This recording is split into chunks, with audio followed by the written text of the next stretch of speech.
Vijayawada retired engineer Venkata Ramarao హత్య కేసులో కీలక విషయాలు వెలుగులోకి వస్తున్నాయి. ఇప్పుడు మాచవరం పోలీసుల అదుపులో పని మనిషి అనూష కీలక విషయాలను చెప్పినట్టు సమాచారం.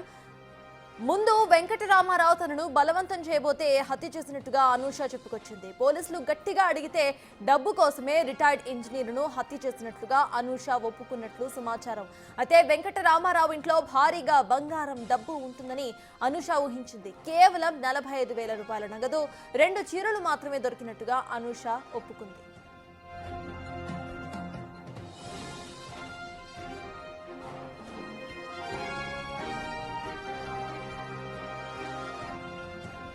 విజయవాడ రిటైర్డ్ ఇంజనీర్ వెంకట రామారావు హత్య కేసులో కీలక విషయాలు వెలుగులోకి వస్తున్నాయి. ఇప్పుడు మాచవరం పోలీసుల అదుపులో ఉన్న పని మనిషి అనూష కొన్ని కీలక డీటెయిల్స్ ను చెప్పినట్టుగా సమాచారం.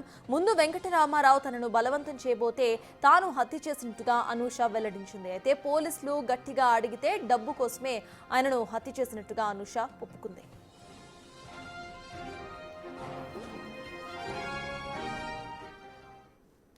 ఇదే అంశానికి సంబంధించిన పూర్తి డీటెయిల్స్ మా ప్రతినిధి సాహిత్య అందిస్తారు. సాహిత్య చెప్పండి, కేవలం డబ్బుల కోసం మాత్రమే ఇటు వెంకటరామారావును హత్య చేసినట్టుగా పని మనిషి ఒప్పుకున్నట్టు తెలుస్తోంది. అసలు అప్డేట్స్ ఏంటి, పోలీసులు ఏమంటున్నారు? రిటైర్డ్ ఇంజనీర్ వెంకట రామారావు హత్య కేసులో కీలక మలుపు చోటు చేసుకుందని చెప్పొచ్చు. శ్రీకాళహస్తిలో పని మనిషి అనూషాని పోలీసులు అదుపులోకి తీసుకున్నారు. అదుపులోకి తీసుకున్న అనంతరం అయితే కనుక అటు ఎవరైతే 4వ భర్త ఉపేంద్ర ఉన్నాడో ఉపేంద్రాని కూడా ఎంక్వైరీ చేసే నేపథ్యంలో అయితే కనుక అతను గతంలో ఎక్కడెక్కడైతే సిమ్ములు తీసుకున్నాడో శ్రీకాళహస్తిలో ఏదో షాప్లో కూడా అతను సిమ్ తీసుకున్నట్టుగా కూడా గుర్తించి అక్కడ నుంచి అతని ఫోటోను కూడా సేకరించారు.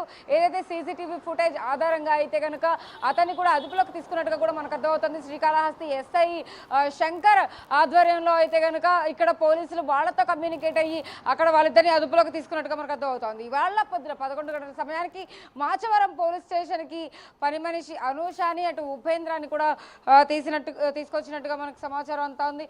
అయితే ఇందులో కీలకంగా అయితే అనూషాని ఎంక్వైరీ చేస్తే ఆమెని ప్రశ్నిస్తే వెంకట రామారావు నా చేయి పట్టుకుని లాగాడు, అందుకనే నేను హత్య చేయవలసి వచ్చింది అంటూ కూడా ఆమె చెప్తున్న పరిస్థితి అయితే ఉంది. అయితే ఇదే కోణంలో కాసేపు ప్రశ్నించి ఆవిడ్ని గట్టిగా నిలదీస్తే లేదు డబ్బు కోసమే చేశానంటూ కూడా అనూష ఒప్పుకున్నట్టుగా కూడా పోలీసులు చెప్తా ఉన్నారు. అయితే 45,000 రూపాయలు మాత్రమే, 2 చీరలు మాత్రమే తీసుకెళ్ళినట్టుగా కూడా సమాచారం అంతా ఉంది.